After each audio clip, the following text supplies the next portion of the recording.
a warrior, a survivor, and it's all because of God. She's a teacher and a healer, and it's all because of God. She's sassy, full of fire, with a heart that's made of gold. She will help you build your body, and it's so good for your soul. Hi, and welcome to Life Unleashed with TLC, your host, Traci Lynn Cowan. We are here today, and obviously you can see we're live. We have Mr. Steve Reeves with us today. Welcome to the show, Steve. Glad to be here. I know it has been forever. When was the last time we saw each other? Wow, that in was person. I mean, seriously, how long do you think? I 10, think back. 9, 10 years ago? It's over 10. It's over 10.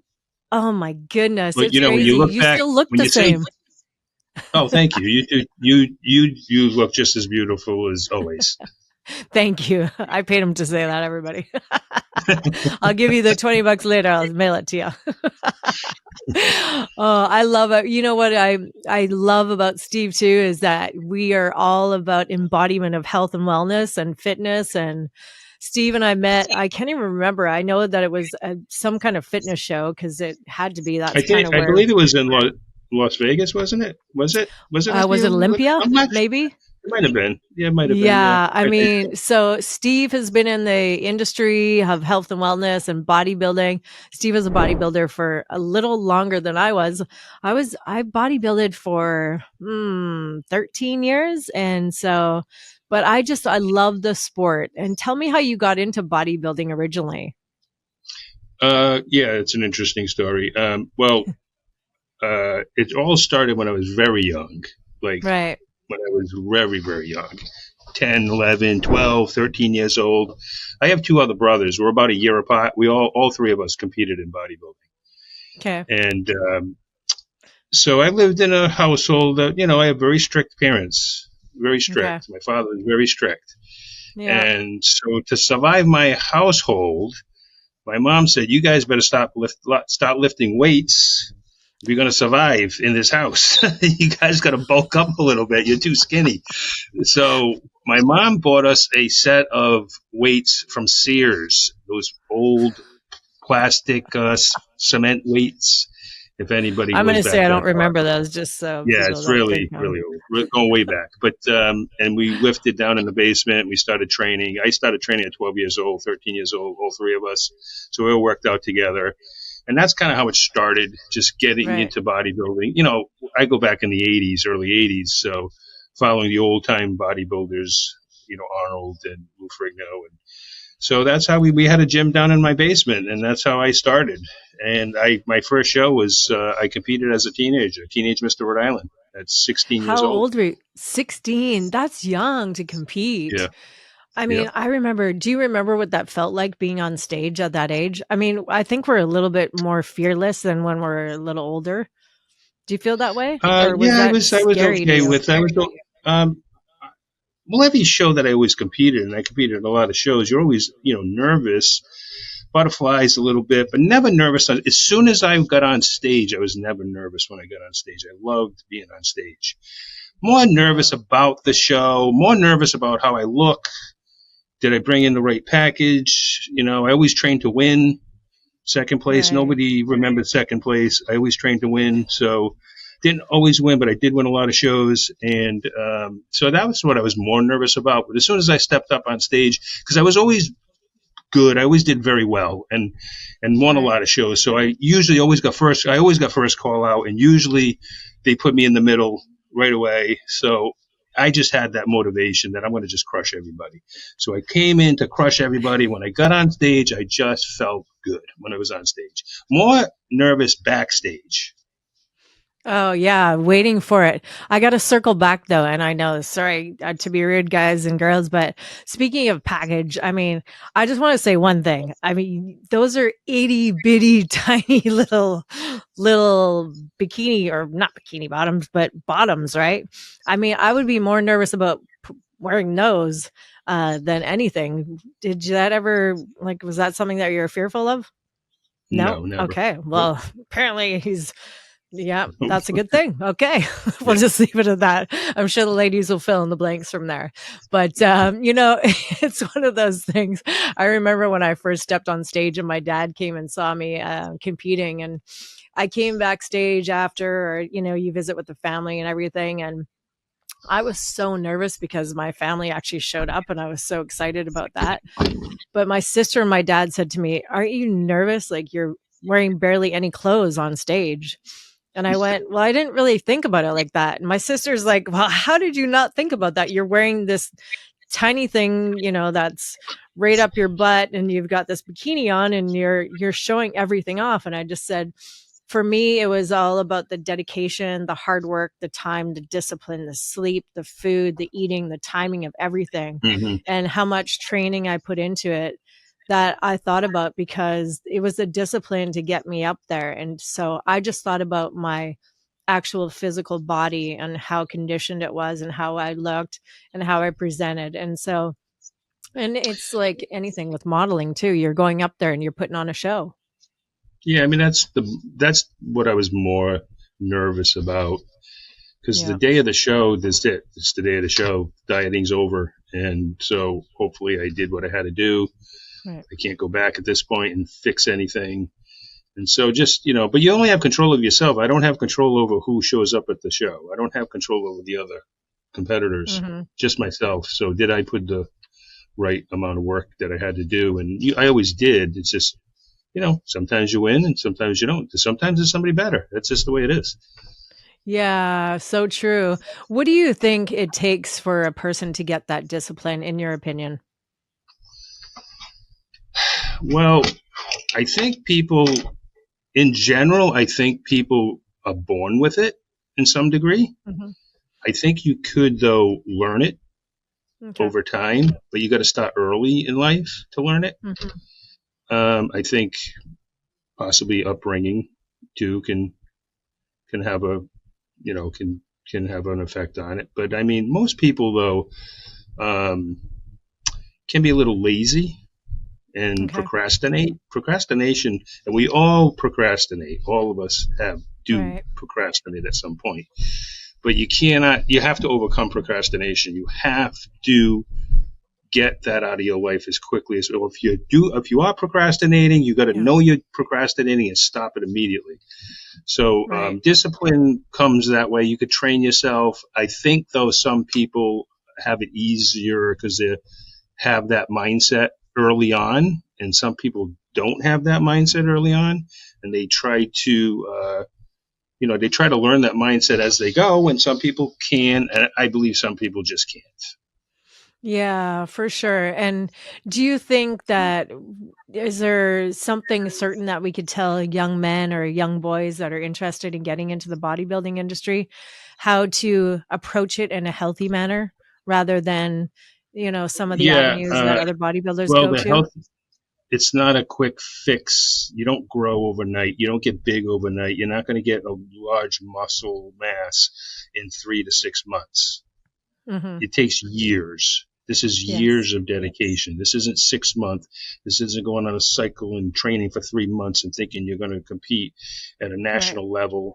It doesn't work that way. Muscle takes time to grow, and you have to grow at that rate. It's not a quick, easy, answer. For It's sure. proper nutrition. Dieting is extremely important. It's dieting. It's eating the proper Yeah. foods. Proteins are extremely important. How much protein you consume and the type of proteins you consume. And this is a daily thing. This isn't like I go to Hmm. the gym and I'm good for a month and then I slack off for a couple of weeks and you don't go to the gym for a few weeks. Then you're back for 2-3 weeks.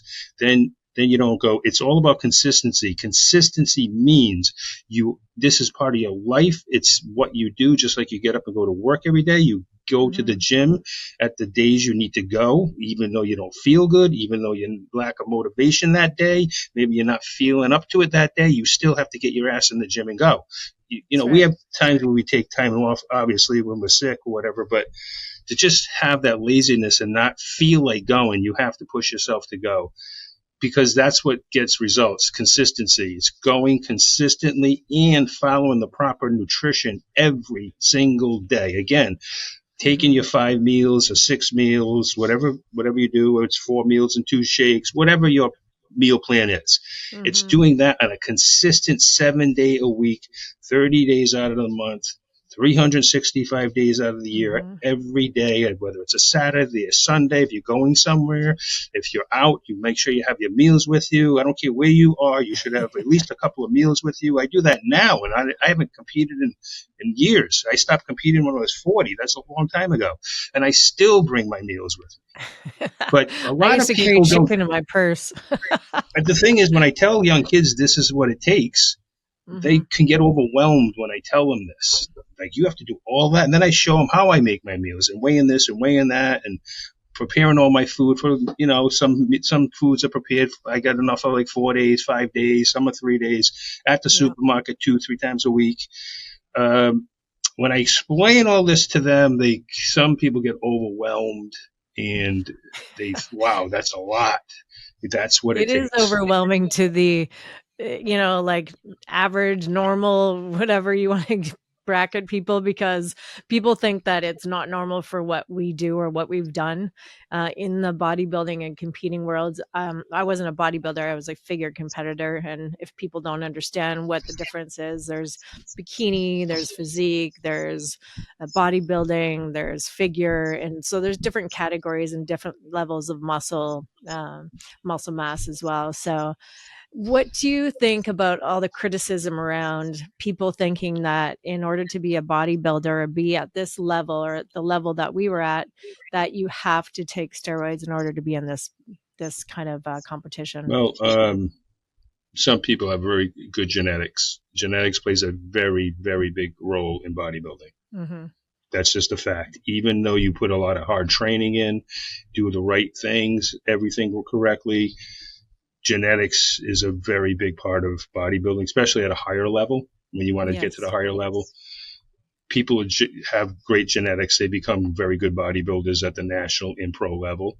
Some people don't have those genetics. They'll go so far, they may be able to compete at an amateur level. But if you don't have the genetics, you probably won't make it to the national or pro level. That's just a fact. It's just the way it is. Not everybody has the genetics to grow. There's a percentage of people, honestly, that go to the gym and train really hard and don't grow at all. There's a percentage of people that don't actually put muscle on. That's just a scientific fact. They just don't put a lot of muscle. Very slow gainers. Then you got fast gainers. Some people gain very fast. Kevin Levrone, very fast gainer. He could take months off and gets very small, goes back to the gym, and you'll notice him growing within a week to 2 weeks. It's crazy. It's incredible. Right back to his professional size. That's unusual. Yes, it is. And that's not everybody, obviously. So genetics plays a big part. So, and I'm talking about competitive bodybuilding. I'm not talking about being physically fit and healthy. You can still everybody can be physically fit and healthy by working out. Working out is extremely important. One of the most important things you can do. Okay. Well, I'm at the place where after all the injuries, I hope my muscle has memory, because it's not looking like it at this point. It's quite interesting after having injuries and setbacks, how the body responds. And one thing I do know is that I can pull from this is I can tell everybody that even though I've had severe ankle injury, severe knee injury, and leg injury, back, neck, arm, elbow, and head injury, one thing I do know is that when I'm on point with my nutrition, meaning I'm eating healthy, eating well, and I'm not going, off the rails, the deep end, and eating just whatever I want, that's what keeps me at this level. I mean, I'm a size 2, and I'm not talking I'm fit, but that's because I've been doing my nutrition. I've been religious with that, because if I wasn't, I don't even know what my body would look like after being in a wheelchair, being in crutches and boots and neck braces and all that stuff, So if anyone is watching this, just know that be mindful of what you're eating, and the sleep and the timing of all that is so important. Wouldn't you agree? Yes, absolutely. And that's why it's important to do resistance training. Muscle is Yeah. extremely important. It's the metabolic sink. It's where your carbohydrates go to be disposed of. Okay, Hmm. skeletal muscle is a site of fatty acid oxidation. This is extremely important to regulate your blood sugar. Right. Okay, and also can help with mitigating, high cholesterol, triglycerides, healthy skeletal muscle. Hmm. Amino acid, it's your amino acid reservoir. Yeah. So and this is going to sustain you for longevity. If you want to Hmm. survive, if you want to survive longevity, you better have enough muscle on your body. Okay, Right. that's just a fact. It Yeah. releases I. muscle releases protein peptides that Mhm. travel throughout our body that do enormous health benefits. Like I said, with carbohydrate oxidation and great for cardiovascular health. Skeletal muscle is an organ. It's really our largest. It's an organ system. It's an endocrine. It's Hmm. our endocrine organ system. Yeah. Okay, it trumps the heart, the thyroid, the gonads. Okay, that's why it's extremely important to take in enough protein to build muscle.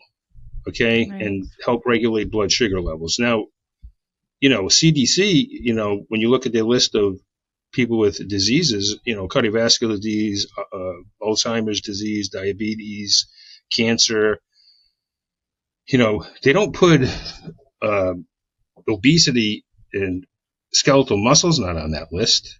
Mm. Okay, Right. so for vitality, skeletal muscle, but skeletal muscle is involved in all these things. Hmm. So the more skeletal muscle you have, the more healthy you are. It changes your body composition. Of course, higher percentage lean body mass, lower percentage of body fat. Yeah, the beautiful thing about, I've talked to a lot of doctors and they were saying that if I hadn't have been as fit as I was when my car accident happened, that it would have been a very different outcome. So I was so grateful. 100%. And Yeah, that's what and I happened with mean, me as well. yeah, no, and that's the thing, because I mean, that's scary to think. If I wasn't physically fit, I mean, I was very muscular. I was probably in the best shape of my life when I was hit by that driver. And it's like, I think back going, praise God that I had muscle on me and I was Yeah, strong, 100%. because, I lost all that muscle mass over the last couple of years, not being able to work out and not being able to walk or train. And so it feels good to sort of coming back to it. And I mean, have you had any setbacks in your life where you haven't been able to work out and kind of set you back from there? Well, I had a kidney. I had two kidney transplants. So I had one. Mm. I had one kidney transplant. I was diagnosed with focal segmental glomerulosclerosis. It's a Okay. Can you share idiopathic what that kidney. is? It's an idiopathic kidney disease. It's the glomeruli. It actually scarring of the glomeruli. The filtration of your kidneys. Basically, your kidneys start Okay. to scar. Okay, they're scarring, and then of course at that point they're not filtering the waste, electrolytes, and waste and fluid Mm. properly. So your creatinine goes up. Normal creatinine is like zero point 0.8. Most people are zero point 0.8. So I was diagnosed. Anybody can get it, although it's rare, but it's people get it. Young people can get it. Older people can Mm. get it. They don't really know what causes FSGS. There's two types of FSGS. There's one that really can progress very quickly and one slowly. I had the one that progressed slowly. It was probably around, I was still competing. This was in I was my 30s, early 30s when I Mm. was diagnosed. And the doctor said, well, you have the form that's going to, you're going to probably need a transplant one day. Okay. And so the creatinine was my creatinine at that point was close to 2, and they were just watching it. But it was a very slow progression. There's nothing really they can do. There's no medication at this point for it. So I just kept living my life, competing and doing my thing, until the time came where I either needed a transplant or I needed to go on dialysis.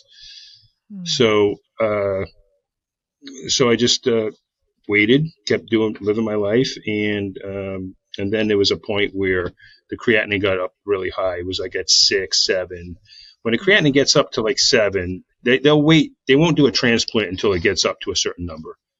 Okay. But you So start to when feel, you don't right. So feel when good something at like that happens, Steve, how did you handle that? I mean, you're 30 years old at the time Yeah, it was and like you probably, start seeing yeah, my first transplant was in, I didn't have dialysis my first transplant because I got a living okay. donor, a family member donated. So I went right when it was time to go get it, I just went and had it done.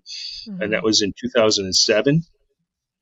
Um, so that was right after, it was probably 40 because I competed till I was 40.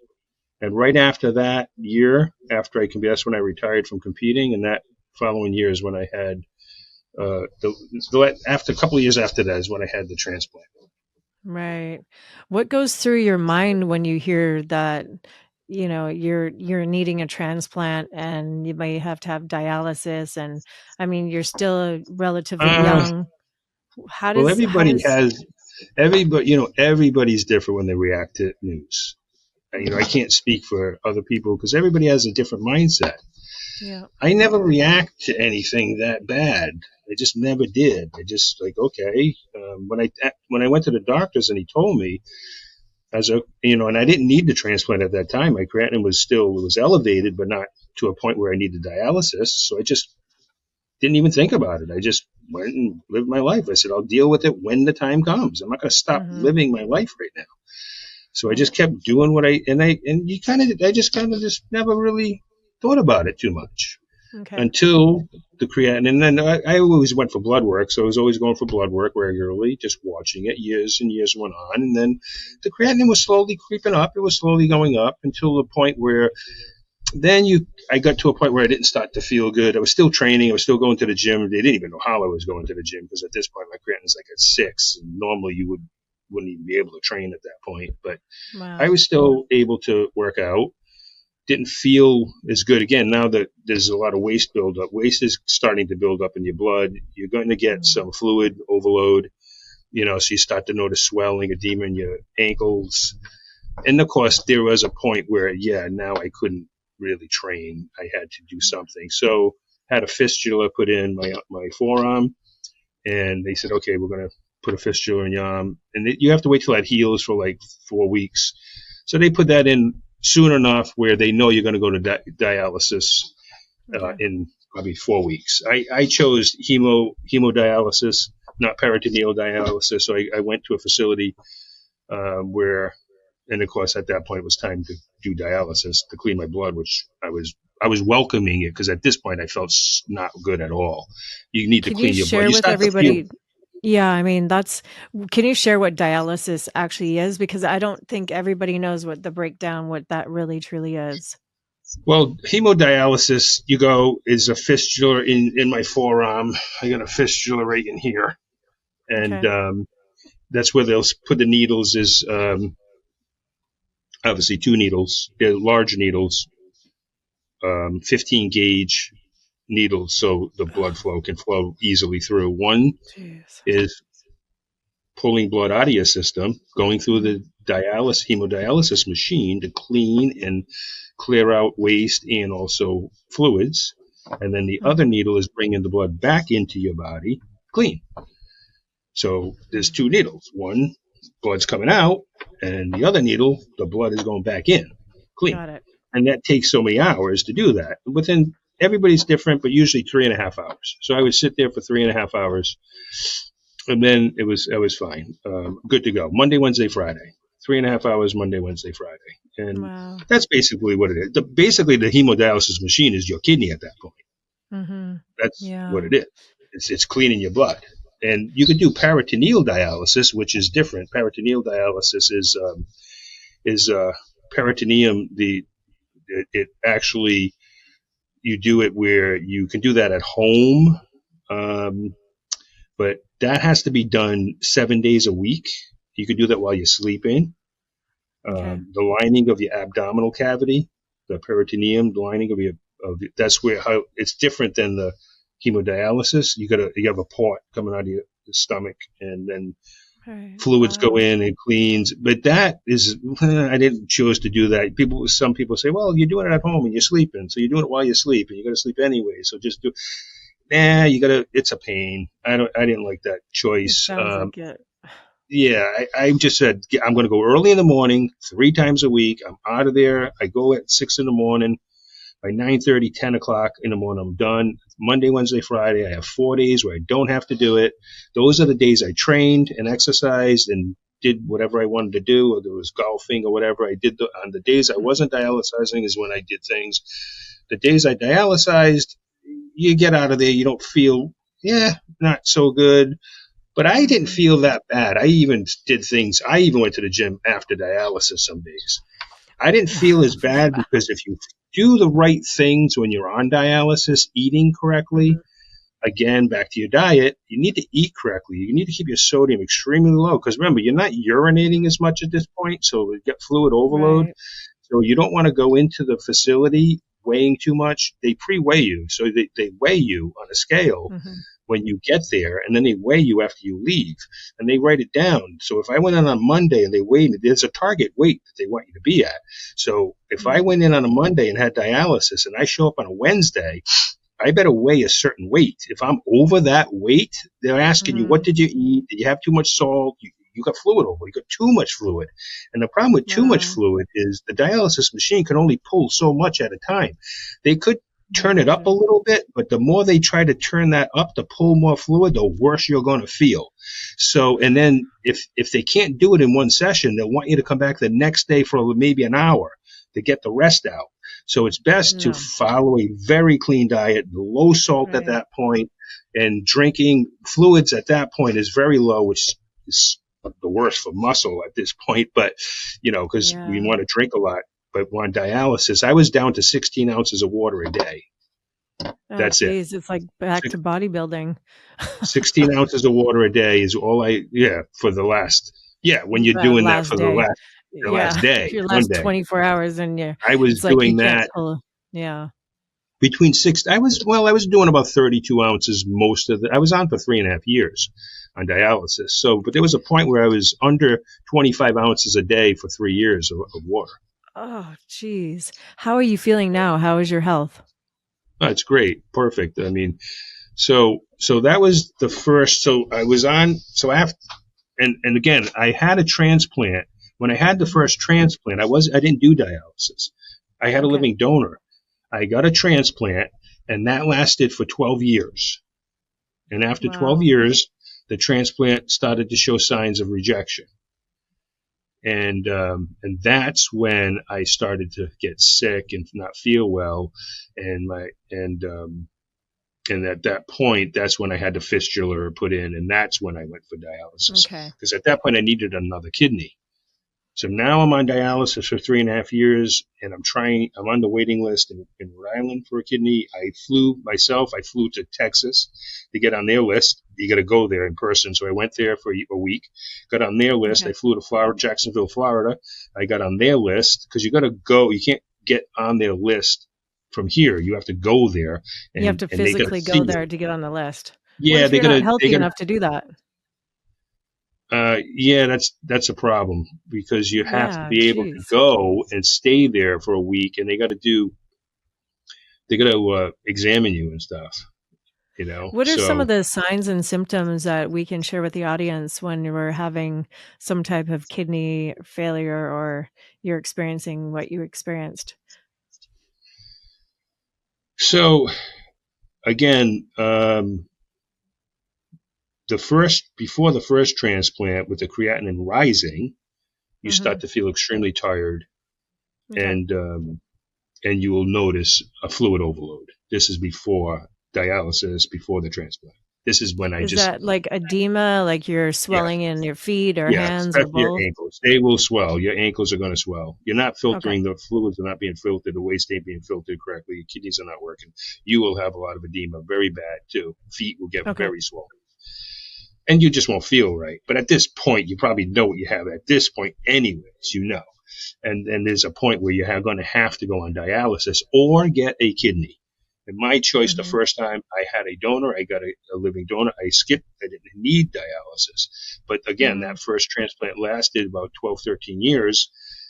Then once it was, and they leave that in you. The transplant, it was on the right side, on my quarter right side. They transplanted it. And the kidney will just they don't pull it out. It'll just shrink. It'll get very small. It's literally going to shrink down to the size of a walnut. And so then I had to go on dialysis. Then you feel, again, with the kidney failing, there's another things that you start to feel there. Not feeling well at all. Again, just like before I got the same symptoms before, you don't feel good because you're not filtering your blood properly. And then, of course, after dialysis, I actually got another living donor come forward after being on dialysis for 3.5 years. I found a living donor. Amazing. And I went and got my second transplant, which is a couple of years ago. This kidney is actually better than the first kidney. My readings are better, much better than the first one. My creatinine, when I had the first kidney, was never below 2. My creatinine was still at 2.2.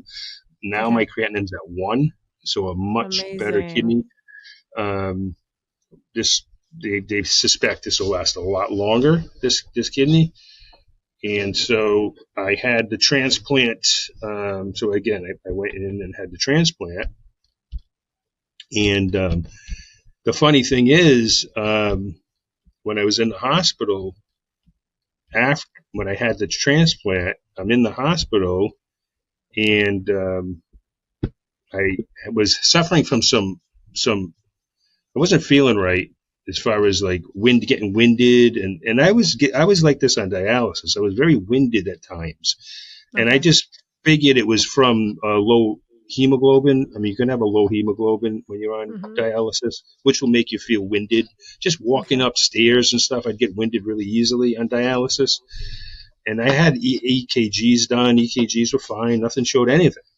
Yeah. And but then when I got to the hospital after 3.5 years of dialysis, got the second transplant. I'm in the hospital, still recovering from the surgery. And I was having those feelings again that I normally would get before, but this time I'm just sitting around. I'm not walking around. I'm just sitting there getting it. So they did an EKG. I was having one while they were doing an EKG, and they said, this doesn't look right. Something doesn't look right. So they sent me down to have an angiogram. Okay.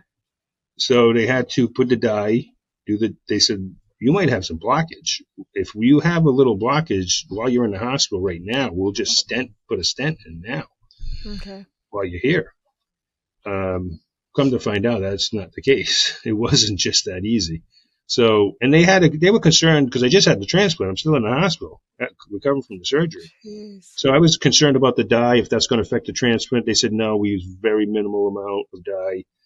So they found blockage. It was 4 spots in the areas where they can't stent it. And the thing is, being on dialysis and that can cause some issues with calcium buildup and whatnot, and also being diabetic.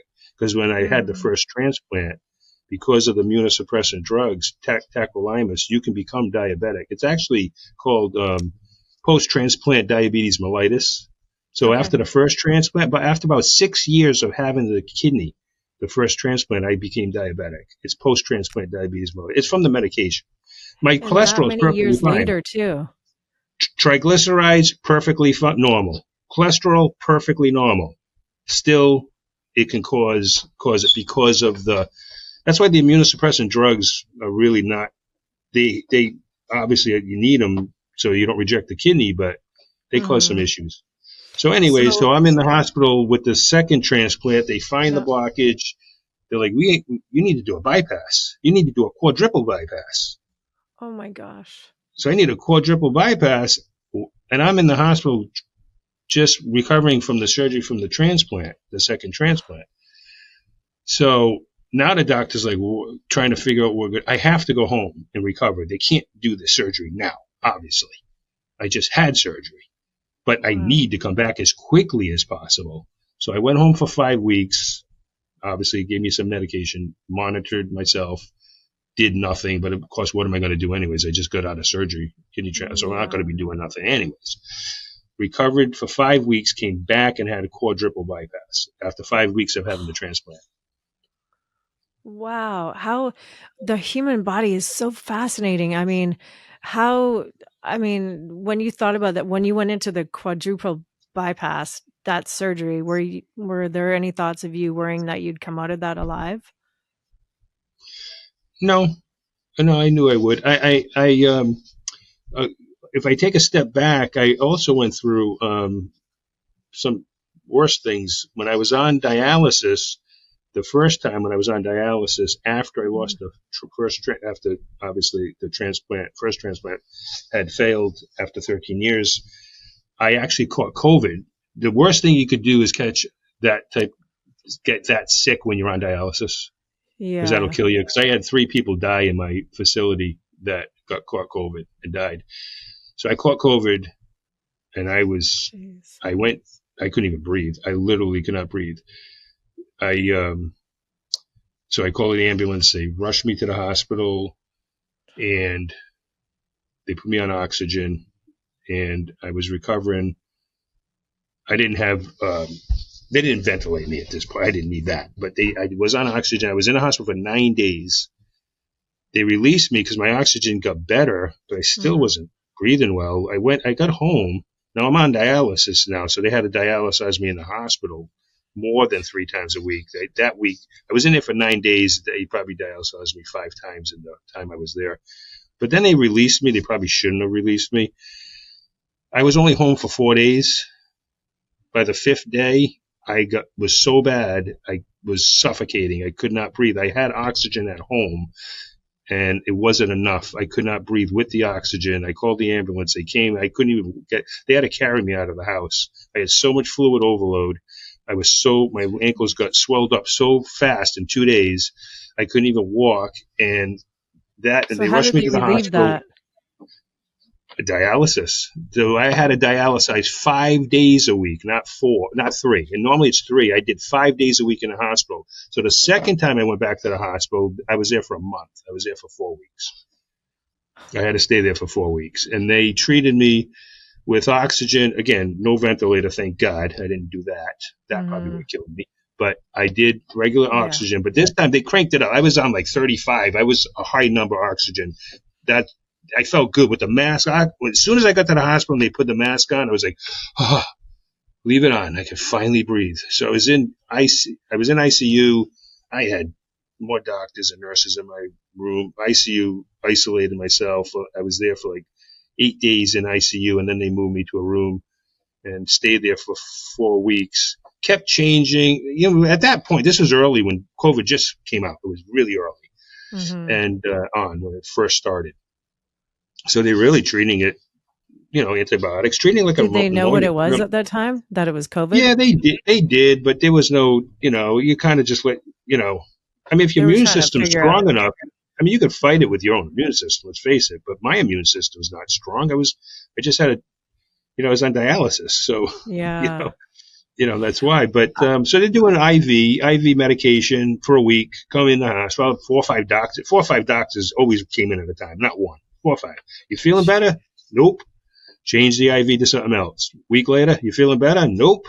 Come back a week later, you feeling better? Nope. So that by the 3rd week, I was starting to like, oh boy, yeah, there was a little worry there. So then the 4th week, by the time they changed it again, I finally started to feel better by the 4th week. It was working. I started to feel better. Yeah. Yeah, it was rough. I would get up. I couldn't move. Like I got out of bed and I couldn't walk to the bathroom. I was so winded. I couldn't breathe just walking. I had a room where there was 2 beds in my room, but I was the only one in my room. So I tried to do a little exercise by just walking from my bed to the other bed. I would walk from my bed to the other bed, which is not far, and I'd have to stop and catch my breath, that little walk. And then I'd walk back from that bed to my bed, and I have to stop and catch my breath. And I just kept doing that, and I would do that for 5 minutes, sit down. Then after 10, 15, 20 minutes, I'll get up again, do it, sit down, get up, do it, sit down, get up. I just kept doing that while I was in the hospital, but that's all I could walk. It wasn't, Yeah. I couldn't go far because I couldn't You were breathe. resilient. All of this would be taking other people down. I had COVID and I went through the same experience too. I couldn't walk, I couldn't breathe, and I was terrified to go to the hospital because I thought if I go to the hospital and they intubate me, I'm dead, because my experience from other people Yeah, was yeah. the You don't same want thing. to have the ventilator. That's not good. Yeah, for sure. But I didn't have that. They just put the mask on, but a high amount of oxygen. Yeah. That was enough. Good thing. That was it. That worked. The beautiful thing that I'm hearing here, and I want to relay to the audience, is that it's so important. How important? I mean, this is so important that, especially, I know a lot of men that don't want to go to the doctor when they're not feeling well, and they just kind of, oh, I'm fine, Um, I remember my dad being like that when I was very young. Oh, I was fine. And then he'd get a little cold and he'd be the biggest baby. If he's listening, I'm sorry, Dad. But the thing is, I mean, it's so important for us to go to the doctor when we're not feeling well, especially, a lot of men are, macho, and you're a macho guy too, very strong man. But good for you for going and listening to your body, because it's so important to listen to that sign where, because it could be too late. One of Yeah, my I doctors mean, was early prevention is everything. You got to, right, obviously, but you got to be your own advocate too. I mean, yes, you got to go to your doctor. You should have blood work done, especially if you're bodybuilding or if you're taking anything. Um, blood work every 3 months. I have blood work hmm done every 3 months, and right, but you still got to be your own advocate. Your doctors hmm will, you know, there's certain medications you need and certain medications you do not need, and they will right. prescribe you medications that you do not need. I don't. That's a whole nother issue I can get into. But Oh, that we could talk okay, about for like years. yes. So we both. I'm not saying you don't go to the doctors. You should. You want to go and get things checked. But when it Right. comes to this prescription drugs, we can do a whole segment on that because that's a whole other scam. It is. And I have something that I want to segue to, because I have something that's healthy and incredible. And I know that it's close to your heart and my heart. So I just so happen to have a Oh, so trusty yeah. nuts and more over here. And let's talk about, let's talk about, hey, what This is flavor the you got? cookie. You holding out on me, Steve? Yeah, this is What flavor you have over there? this is chocolate chip cookie dough. Okay. I think I Little might have that one. chocolate I got a chips at the little bottom. chocolate maple pretzel. Yours is less than mine. So let's talk about nuts and more. So what is this company? And let's talk about nuts and more. I mean, So besides we've been in being, business we were on delicious. Shark Tank probably 10 years ago. We still have Mark Okay. Cuban and Robert Herjavec as investors, but we run the whole company. They don't really run the company. And we do a high protein peanut spreads, high protein almond spreads, high protein hazelnut spreads. I'm working on a few new products now. We just launched a high protein waffle and pancake mix. Ours are all non-GMO and all natural. We use all natural ingredients. I'm very, very strict on outsourcing my ingredients. It's really a good product. We have inclusions in there, natural chocolate chips, natural gluten-free pretzels, and some of them don't have inclusions. Some of them do, some of them don't. We This have one like has 19 actual different flavors. pretzels in it. I love it. Yeah, that one's a good one. That's a white chocolate maple pretzel. Yeah, it Yeah, is. that was It's good. That one's yep, good. chocolate maple pretzel, and it's amazing because I love the protein in. Did you say eggs and bacon or something No, no, no, no. before? Did you talk about the new product that you have coming out? No, it's a high protein pancake mix and waffle mix that Pancake. we make. Oh, nice. I don't know where I got eggs and bacon. Apparently, I'm hungry. And we do peanut I'm powders just too. making So up food. we have some peanut powders, different flavored peanut powders, defatted peanut powders. Those are really good. We have single serving packets that we have the product in as well. Where do we We have like find nuts and more? How do we get some of this? nuts. You can go on nuts-n-more.com. Nuts hyphen the letter N as in Nancy more-more.com. All right. www.nuts-n-more.com. I am not sharing It's a mine great with product. anybody. Yeah, The only product I'd share this it's a with good is product. my son Cody, because Well, it's a he's good the snack. yeah. It's a good little snack. So tell me what I mean, you've been through a lot. So let's talk about the healthy Steve Reeves and life and where you are today. And if there's anything that you can share with our viewers and listeners that you would give as a piece of advice in health and wellness, what would it be? Well, if you're going to, well, first of all, eating sugar. Hmm. If you're going to, some advice on eating. Okay, sugar is extremely bad. We all know that. Or we Right. should know that. Okay, So you need to cut down on your sugar. Everybody needs to cut down on your sugar. Sugar, it causes, I mean, we know now that a lot of mental and physical illnesses have its roots in sugar. Example, Alzheimer's disease. Alzheimer's disease is basically a type 3 diabetes. It's type 3. Yeah. You can They call it just type came 3 out with a diabetes. statistic on that, actually. Okay. So, it's insulin resistant in the brain. It's causes a lot of problems. And that's why it's important to increase lean body mass so you can help regulate your blood sugar with more muscle Right. mass. So no sugar, regulating with lean muscle mass and eating clean. And if there was one thing that you could change in your life from what you've done in the past, what would it be and why? Probably early on, I would have cut out more sugar out of my Okay. diet early on. All right. You can have a little, but Yeah. I would keep it low. It's that bad. Sugar Well, they is say that bad. compared to crack cocaine, it's more addictive. And it's literally like killing people. And the thing is, too, is I remember when my mom was, dying, unfortunately, from cancer, it was literally, the cancer was feeding off the sugar because she was craving sugar. Remember, Yes, she used to correct. make me go get her these Werther's Originals on the little, Yeah, it sends a signal. The brain's sending a signal, yeah. especially to your gut biome. Okay, it is sending a signal to your brain that it wants more sugar. Yeah. Is So there one there's a supplement out connection. there that you would recommend to women and men as well? Something like to supplement, maybe having extra creatine or aminos? First of all, creatine is a great supplement. Everybody could use creatine, even if you never train. Creatine there's so many studies on creatine now that it shows that even if you are not exercising, older people that don't even exercise benefit from Right. creatine. It's a great I for your just heart. started Great for your taking heart. it. What's the difference? There's the monohydrate.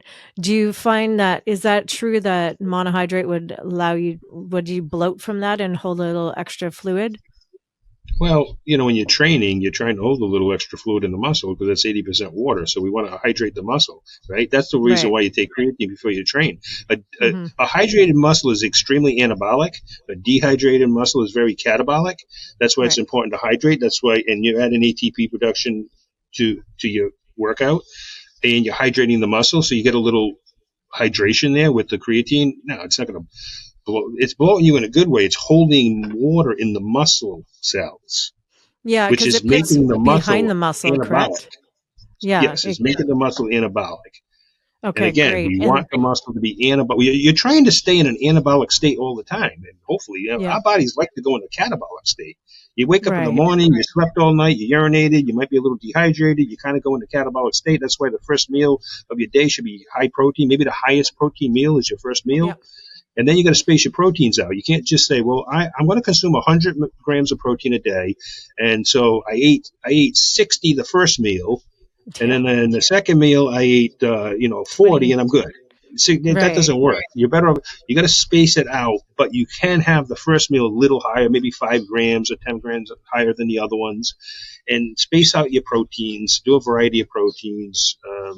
Animal protein is the most efficient because it has the most health benefits, even though, again, there could be some vegans watching, but We that's talked a whole about nother this a little bit on the that's a whole phone. nother show I can do, I and know. talk about that. But Okay, well, for vegans, I'm pescatarian and I'm almost ready to just kind of climb back and go, you know what? Let's start eating meat again, but well, you the got thought of it, B I vitamins, started taking nutrients. creatine. I Well, the started meat taking itself. creatine. I mean, you're getting Yeah. that in your meat. Yeah. There's essential nutrients in animal proteins that you will not get in vegetable protein. That's Right, just a fact. exactly. They're not there. Well, my body shows it because I see the difference and, the collagen and just the breakdown, especially Correct. as we got more mature in age. Correct. And, I can just see the different like parts of my body that aren't as strong and structured and full. So, I mean, I definitely, after having so many injuries, that's why I started taking the new amino supplement and then I started taking creatine. Load The up on creatine, aminos. it's Aminos are making good. me feel really hot when I take the creatine. I was like, oh, here we go. So, but I feel good energy from it. So I think it's a great supplement. A lot of women, I've heard a lot of women, a lot of my clients would say, oh, I don't want to take creatine. It's going to make me bulky and big. But that's just a total myth. Wouldn't you agree? Yes, correct. Yeah. It's not. First of all, it doesn't put on body fat. So bloating, you got water weight. We're trying to hydrate the muscle. Remember, we're trying to hydrate Right. the muscle. If you feel bloated, you need to fix your diet. Stop eating junk food. And Stop eating chips and pizza. all Okay. right, We know. and drinking too much alcohol, and don't blame the creatine. Okay, because I can look at Right. your diet and I'm going to tell you, okay, well, you're blaming creatine. Look what you have in your house. That's crap. Right. Perhaps we'll have your stuff in the trash. So, Exactly. of course, they don't want to change that because it's harder to do that. It's Well, wait a hard minute, to do that. I can't eat pasta. I love pasta. I eat that 3-4 times a week. Pasta here in this country is not like pasta in Europe. You eat No, pasta in Europe. You don't even feel bloated. You get skinny eating their pasta. Over here, you're not. It's going to make you fat. I know. Well, That's a they're whole other issue. drinking That's a whole other wine. segment of our food. It's all contaminated. Our food in America, it's full of It junk. I mean, they is. don't allow this over there in Europe. The pasta here that's made here is not the same. The bread, Right. our bread is not the same. I know a lot Okay, of my friends, I haven't had the luxury of going to travel to Europe yet, but it's on the bucket list. But I have friends that come back and they say, I ate pasta, I ate bread, I drink wine every day, and they didn't gain any weight. They felt because it's not good. full of They didn't. the chemicals that we use here, and so the Right. liver doesn't have to. Liver's trying to work overtime when you eat this stuff to process, and it's not being used to process the good nutrients that you have in your body. It's going to attack the foreign chemicals first, and that's a problem. 100%. All So right, Mr. Steve Reeves, I know you are a man of wisdom. So if we can share with the audience before we go today, words of wisdom for people out there just to live a good life and have a good, happy life, what words of would it be? wisdom: you got to live within the moment. You cannot think back at the past because the past is the past. That's why they call it the past. It's over. Doesn't matter. You can't look too far into the future because 80% of the things that you're worrying about in the future usually never come to be, and then you're worried True. about them for nothing.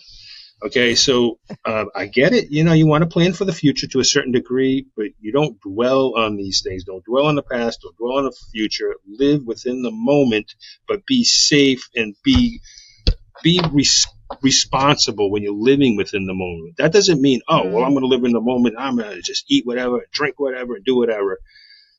No, you got to be responsible because you want to live a long, healthy life. But you still got to, if you're not living it within the moment, you're not enjoying your life because all we right. have is the here and now, right now. Are you Very enjoying true. yourself right now? Well, if you're thinking of the past and you're living in the future, you're not really absorbing the now. You Hmm. need to I live love that. within the now. I And a love lot of that people because you know what? they don't live It's that so way. beautiful. I I was I think because I used to be so stressed out coming from, different places in my life and going through trauma and things like that. And I just was so focused on like the future or the past. And I just couldn't be in the moment that now it's so good because I feel so good and centered and that I can be in this moment and just I step back into that gratitude. And whenever I step back into or step into gratitude, I should stay in gratitude and be aligned with that. That's when I feel like it's like, okay, I'm here. Like if I can hear the Gratitude. birds singing and Yes, and the just that trees alone. whistling. Correct. Yeah. When you show gratitude, you're putting out that energy, okay, that the universe will give you more things to be grateful for. If you're Right. not grateful for it, if you're not showing gratitude and grateful, then the universe will give you more stuff to not be grateful for. So you need to show gratitude because it will give you things to be more grateful for. Okay, it's all Right. about energy. We're energy beings. This is what we put out in the universe. Your thoughts are things. Thoughts are things. And Thoughts turn you into better, things and are things. Yep. yes. So you better have your thoughts right. And so you're wondering why. And listen, everything, there's things that happen to all of us in life. That's life. Life isn't easy. It's hard. Hmm. Okay. But you have to have the right mindset to get the things that you want in life, or you Yeah. won't get the things that you want in life with the bad mindset. You have to have that right energy. That's why when you meet people, there's certain people that you feel comfortable around and certain people you don't. You know what I mean? Mhm. They put out either good energy or bad energy, Yeah. That's why surround yourself with the right people. That's so important. Show me your friends, I 100%. will show you your future. That's what I always tell young kids. I tell them, show me your friends, I will show you your future. Hang out with people 100%. smarter than you. Don't ever be the smartest person in the room, or Right. think you're the smartest person in the room. Don't ever. Okay, so Either of those, right? I know yeah, that's the either. biggest thing. I love that when I start realizing that I'm evolving and I'm growing and I'm getting into a better place in my life, because I start looking at the people that I'm surrounding myself with, and I'm looking at the people that I've had to, really step back from. And that process was very painful for me as well, releasing and letting go.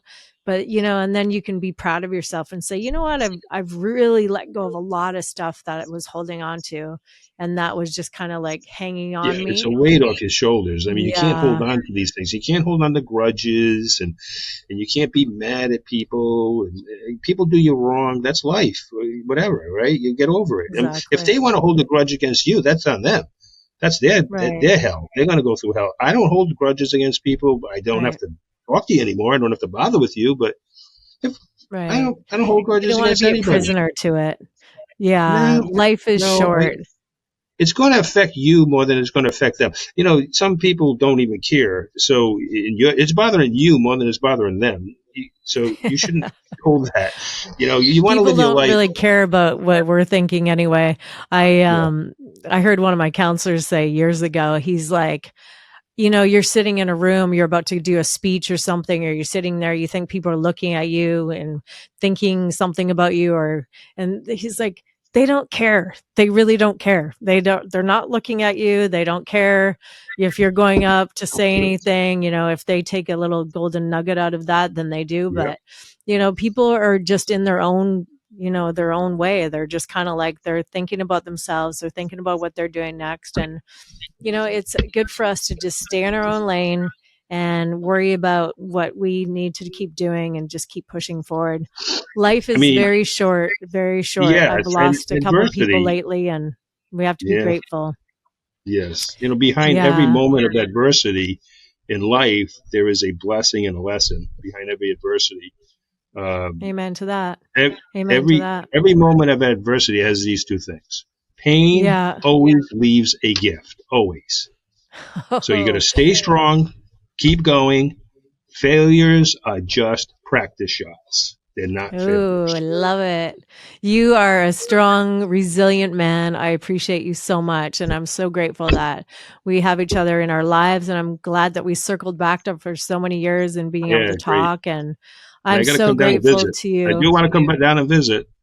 Yes, you have to. I And I'm will. praying for I you. will. And I know your health is going to keep continuing to just keep getting healthier and flourishing even more. And Yes, I will. yeah, you got Yeah, to get over here to I Southern will. I'll come California down. and do a I will visit. come down. Absolutely. Yeah. Thank you so much for being on the show. Where can our viewers find you, Steve? Well, again, my email. Okay. And do we want to circle back and maybe everyone check out Nuts and More? Make You sure can you check guys. if anybody wants to email me. They're welcome to email me. All right. So do we want to put the email up on the screen, or do you want to just put it? You know what? We're going to actually put it up on the screen when we put up the show. Yeah. Okay. So So we'll make sure it's that your email is up there if anyone wants to reach and I out. have I have my own personal email, Reeves Formulations at Okay. gmail.com. Beautiful. Steve, you are a superstar. I'm so grateful to you and thank you for being here today. Well, I'm so thank you glad for that you having could me. share. I Yeah. know you've been Thanks for through a lot. sharing in. Yeah, I mean, you're strong too. You've been through a lot, and look at you. You look great. Thank you. Thank You, you. you You know don't what? think you're I'm a going to work get in through. progress. God gets you through. When you think He's He, not going to get you through, He gets you through. That's another thing. People need oh, to put God yeah. in their life. Oh, amen to that. Without God, I would be nothing. I wouldn't be Everything I here. have, everything that happened to Yes. me, everything that I've gone through is by the grace of God. Amen. So much. So And I feel that too. And I just, you know what, being thankful, not only grateful, but thankful. And that's the thing. It's like giving thanks and to God and giving thanks for this universe and giving thanks to have one more day, just one more when day. you wake up in I the got one morning, more that's day all. again. Just be happy you woke up in the morning. There's a lot of people, Yeah. 1 million people every day die in the world. They don't wake up. You woke up, and so Yeah. just enjoy that you woke up. Say, thank you, God, that I woke up. Just I listen to the know. birds chirping, the sunshine, and whatever it is, a tree. Look at a tree. Get off social media and go do something. Okay? Right. It's so true. Enjoy life itself. I love it. You have a good attitude and you're very strong. And let's stay connected. And thanks again, everybody. Thanks for tuning in to Life Unleashed with TLC. You can find me on all the major platforms every week. And we're here. And you can follow me on TLC Unleashed and Traci Lynn Cowan. Thanks so much, Steve Reeves. Thank you, Traci. And yeah, go check him out. Send him an email and order some nuts and more because you guys will not be disappointed. Trust me.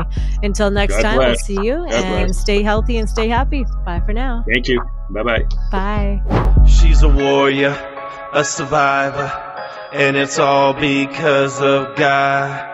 She's a teacher and a healer, and it's all because of God. She's sassy, full of fire, with a heart that's made of gold. She will help you build your body, and it's so good for your soul.